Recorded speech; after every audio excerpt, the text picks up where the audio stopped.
ఆంధ్రప్రదేశ్ ప్రభుత్వం వక్ఫ్ బోర్డును శాశ్వతంగా రద్దు చేసిందని కొన్ని రాజకీయ పార్టీలు చేస్తున్న ప్రచారంలో ఏమాత్రం వాస్తవం లేదు. నిజానికి గత ప్రభుత్వ హయాంలో జరిగిన తప్పిదాలను సరిచేస్తూ సరికొత్త వక్ఫ్ బోర్డును ఏర్పాటు చేస్తూ ఆంధ్రప్రదేశ్ ప్రభుత్వం చర్యలు తీసుకుంది. వక్ఫ్ బోర్డుకు సంబంధించి గత ప్రభుత్వ హయాంలో లోపభూయిష్టంగా విడుదలైన జీవో నెంబర్ 47ను ఉపసంహరించుకుంటూ 2024 నవంబర్ 30న చంద్రబాబు గారి ఆధ్వర్యంలోని కూటమి ప్రభుత్వం జీవో నెంబర్ 75ను విడుదల చేసింది. వెనువెంటనే జీవో నెంబర్ 77 విడుదలైంది కూడా. ఈ జీవో ప్రకారం వక్ఫ్ బోర్డు నూతన సభ్యులతో ఏర్పాటైంది కూడా. జగన్ మీడియా తనకు కావలసిన ఈ ఒక్క వార్తనే తీసుకొని ఫేక్ ప్రచారాల ద్వారా ముస్లింలను పక్కదారి పట్టిస్తున్నాడు. దాంతో ముస్లింలలో కూడా ఒక రకమైన గందరగోళం ఏర్పడింది. ఈ విషయంలో స్పష్టత కోసమే ఈ వీడియో. జీవో నెంబర్ 75 విడుదల కాగానే ఆ మరుసటి రోజు డిసెంబర్ 1న వక్ఫ్ బోర్డును రద్దు చేయాలని ఆంధ్రప్రదేశ్ ప్రభుత్వం ఉత్తర్వులు జారీ అనే శీర్షికతో టైమ్స్ ఆఫ్ ఇండియా కథనం ప్రచురించింది. దాని ఆధారంగా కొంతమంది జాతీయ స్థాయి బీజేపీ నేతలు తమ ఎక్స్ పేజీలో ట్వీట్స్ కూడా పెట్టారు. ఇదే గందరగోళానికి దారితీసింది. అయితే ఏపీలో వక్ఫ్ బోర్డును రద్దు చేశారు తప్ప శాశ్వతంగా ఎత్తివేయలేదని ఫ్యాక్ట్ చెకింగ్ తో తేలడంతో ఇదే విషయంపై టైమ్స్ నౌ తన అధికారిక ఎక్స్ ఖాతాలో వీడియో కూడా పోస్ట్ చేసింది. ఈ నేపథ్యంలో అసలు సంగతేంటో ఇప్పుడు తెలుసుకుందాం. రాష్ట్ర వ్యాప్తంగా దాదాపు 65,000 ఎకరాల భూములు వక్ఫ్ బోర్డు పరిధిలో ఉన్నాయి. వాటిలో ఇప్పటికే 13,000 ఎకరాలు ఆక్రమణకు గురయ్యాయి. చాలా భూములకు సంబంధించిన కేసులు ట్రిబ్యునల్ కోర్టుల ఎదుట దీర్ఘకాలికంగా పెండింగ్ లో ఉన్నాయి. 2019 నాటికి వక్ఫ్ ఆస్తులకు సంబంధించి కోర్టులో 2,000 కేసులుండేవి. జగన్ హయాంలో ఆ సంఖ్య 5,000కు చేరింది. అంతేకాదు, జగన్ ల్యాండ్ టైటిలింగ్ యాక్ట్ భూముల రీసర్వే తర్వాత రెవెన్యూ రికార్డుల్లో వక్ఫ్ ఆస్తులుగా రికార్డు చేయకపోవడాన్ని కొందరు వైసీపీ నేతలు అనుకూలంగా మార్చుకున్నారు. 30,000 కోట్ల విలువ చేసే 31,593 ఎకరాల వక్ఫ్ భూములను జగన్ ముఠా వివాదాల్లోకి నెట్టింది. ఇకపోతే 2023లో వక్ఫ్ బోర్డు కాలపరిమితి మించడంతో 2023 అక్టోబర్ 21న అప్పటి జగన్ ప్రభుత్వం వక్ఫ్ బోర్డు ఏర్పాటు కోసం 11 మందిని నామినేట్ చేస్తూ జీవో నెంబర్ 47ను విడుదల చేసింది. ఇందులో అనేక అవకతవకలు జరగడంతో కొందరు రాష్ట్ర హైకోర్టును ఆశ్రయించారు.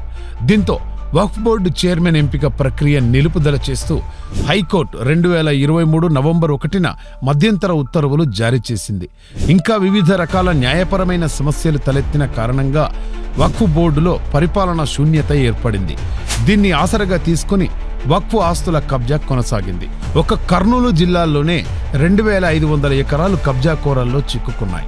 అన్నమయ్య జిల్లాలో 162 ఎకరాలు అన్యాక్రాంతం కావడంపై మైనార్టీ కమిషన్ ఆదేశాలతో విచారణ కూడా జరుగుతోంది. అన్ని జిల్లాల్లోనూ ఇదే పరిస్థితి.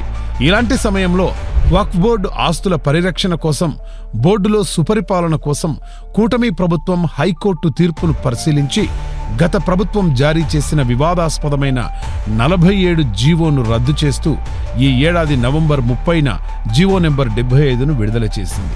ఆ తర్వాత వారం రోజులకే జీవో ఎంఎస్ నెంబర్ 77ను విడుదల చేస్తూ వక్ఫ్ చట్టం 1995 సెక్షన్ 14లోని సబ్ సెక్షన్ 9, సెక్షన్ 15 ప్రకారం 8 మందితో వక్ఫ్ బోర్డును నియమించింది.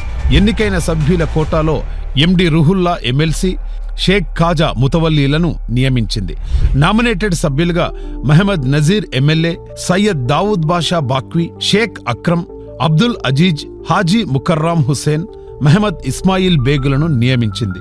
వక్ఫ్ చట్టం 1995లోని సెక్షన్ 14లోని సబ్ సెక్షన్ 8 ప్రకారం ఆంధ్రప్రదేశ్ రాష్ట్ర వక్ఫ్ బోర్డు సభ్యులు తమలో ఒకరిని బోర్డు చైర్పర్సన్ గా ఎన్నుకుంటారు. ఆంధ్రప్రదేశ్ రాష్ట్ర వక్ఫ్ బోర్డు సభ్యుల పదవీకాలం సెక్షన్ 21 ప్రకారం ఉంటుంది. వైసీపీ హయాంలో వక్ఫ్ బోర్డులో ఉన్న ఎండి రుహుల్లా ఎమ్మెల్సీ కొత్త బోర్డులోనూ ఉండటం విశేషం. అంటే కూటమి ప్రభుత్వం వక్ఫ్ బోర్డును రద్దు చేయలేదు. కేవలం వక్ఫ్ ఆస్తులను సంరక్షించగల నిజాయితీ గల చిత్తశుద్ధి వారితో బోర్డును పునరుద్ధరించింది అంతే. మరి వైసీపీ బాధ ఏంటి అంటే అందరికీ తెలిసిందే. కూటమి ప్రభుత్వంపై ప్రజల్లో అవాస్తవాలను ప్రచారం చేయాలి. టీడీపీకి ఎల్లప్పుడూ అండగా ఉండే ముస్లిం మైనారిటీలో ఏదో ఒక రకంగా భయం, అనుమానం పుట్టించాలి. చంద్రబాబుకు ముస్లింలను దూరం చేయాలి. కాబట్టి ఇలా విష ప్రచారం చేస్తున్నాడు. నిజానికి వక్ఫ్ ఆస్తులను కాజేసింది జగన్ అండ్ కో. ముస్లింల కోసం టీడీపీ అమలు చేసిన 10 పథకాలను రద్దు చేసింది జగనే. స్వయం ఉపాధి రుణాలను, రంజాన్ తోఫాను, విదేశీ విద్యార్థులకు సాయాన్ని, దుల్హన్ పథకాన్ని ఎత్తేసింది జగనే. హజ్ హౌజుల నిర్మాణాన్ని ఆపేసింది కూడా జగనే. ముస్లిం మైనార్టీలకు ఇంత దగా చేసిన జగన్ ఇప్పుడు ఇలాంటి ప్రచారం చేయడమేంటి అని ముస్లిం సోదరులు నిలదీయాలి.